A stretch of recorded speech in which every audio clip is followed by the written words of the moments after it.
Vous savez, cet endroit où tout est simple, familier, sans la moindre surprise? Eh bien ça, c'est la zone de confort. Ça ressemble à un cocon, c'est rassurant. Mais ça peut très vite devenir une cage. Une jolie prison dorée qui nous empêche de voir tout ce qu'on pourrait devenir. C'est de ce drôle de paradoxe qu'on va parler. Et cette phrase de Sénèque, elle tape en plein dans le mille. Le vrai problème, ce n'est pas tant la montagne à gravir, mais le fait de ne même pas oser faire le premier pas. Alors qu'est-ce qui se passe dans notre tête à ce moment-là? Qu'est-ce qui nous pousse, ou au contraire, nous paralyse? Allez, première étape, décortiquons un peu cette fameuse cage dorée. C'est quoi au juste la zone de confort? Et surtout, comment est-ce que ce qui nous semble être un abri peut en fait nous freiner? Alors pour faire simple, c'est un état d'esprit où on se sent bien en contrôle. Très peu de stress, pas d'anxiété, c'est le monde de nos habitudes, de nos routines, bref, un sentiment de sécurité totale. C'est un espace vital, bien sûr, mais y rester tout le temps, c'est prendre le risque de ne plus du tout avancer. Et voilà le piège de la cage dorée. Elle est hyper confortable, mais ça reste une cage. Ok, mais alors, qu'est-ce qui fait qu'on s'y accroche autant? La psychologie, en fait, nous donne des clés de compréhension assez incroyables sur cette tendance qu'on a tous à préférer l'immobilité. Une psychologue du nom de Carol Dweck a mis le doigt sur un truc fondamental. Il y a deux façons de voir nos propres capacités. D'un côté, il y a ce qu'elle appelle l'état d'esprit fixe. On pense que nos talents, notre intelligence, c'est inné, ça ne bouge pas. Et de l'autre, l'état d'esprit de croissance, où l'on est convaincu qu'on peut développer ses capacités avec de l'effort et de la pratique. Et là, on voit tout de suite où ça nous mène. D'un côté, la peur de l'échec nous fait fuir les défis et ignorer les critiques. De l'autre, l'envie d'apprendre nous fait voir les obstacles comme des chances de s'améliorer. On voit bien quel état d'esprit nous enferme à double tour dans la cage et lequel nous donne la clé pour en sortir. C'est une super question. On se dit souvent que sortir de sa zone de confort, c'est forcément synonyme de gros stress. Et on sait tous que trop de stress, ça peut nous bloquer complètement. Mais est-ce que c'est vraiment toujours le cas?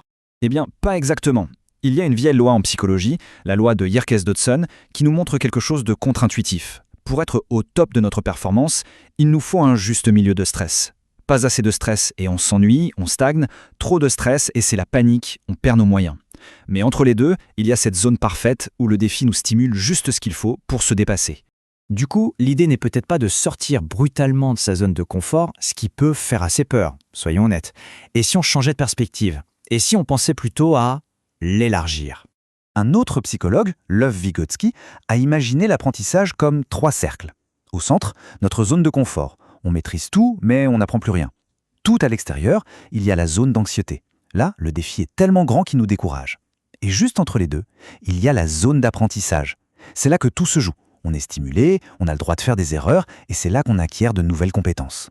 Et là, ça change tout. L'objectif, ce n'est plus de s'échapper en catastrophe, mais d'élargir ses frontières. D'agrandir petit à petit, consciemment, sa zone de confort pour qu'elle grignote sur la zone d'apprentissage. C'est une approche beaucoup plus douce et surtout beaucoup plus durable. Bon, c'est bien beau tout ça, mais concrètement, on s'y prend comment pour élargir cette zone? Voyons voir quelques stratégies très pratiques qui peuvent aider. Alors, il y a plusieurs pistes. D'abord, se fixer des objectifs pas à pas, de manière réaliste. Ensuite, très important, changer notre façon de voir l'échec. Ce n'est pas une fin en soi, c'est juste une information pour faire mieux la prochaine fois. Il faut aussi apprendre à repérer nos petites voix intérieures, nos croyances limitantes, pour pouvoir les remettre en question. S'exposer petit à petit à ce qui nous met mal à l'aise. Et puis au travail, par exemple, oser accepter des missions qui nous sortent un peu de notre train-train. D'ailleurs, il y a une histoire parfaite pour illustrer ça, celle de Dear Charles Lucas, tirée d'un guide de carrière de l'ONU. Un jour, on lui propose un poste dans un domaine qu'elle ne connaît pas du tout, les ressources humaines. Son premier réflexe, c'est la peur, mais elle a dit oui. Et son conseil est d'une simplicité folle. La prochaine fois qu'une opportunité un peu inconnue se présente, il faut juste dire oui. C'est ça l'essence de la croissance. Finalement, quand on regarde tout ça, on en revient toujours à la même idée. Grandir, progresser, c'est un choix. C'est un processus volontaire qui démarre par une simple décision. Et ce n'est pas juste une belle pensée, hein. Une étude a montré que 75% des gens estiment que leur développement personnel vient de moments précis où ils ont dû dépasser leurs limites. 3 personnes sur 4. Le chiffre parle de lui-même.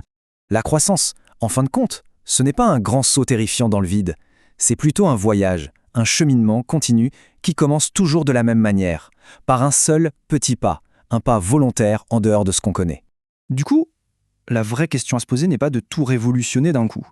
C'est plutôt de réfléchir à une chose. Quel pourrait être ce tout premier petit pas, ce petit oui qu'on pourrait se dire, là, aujourd'hui, pour commencer à élargir juste un peu son propre monde?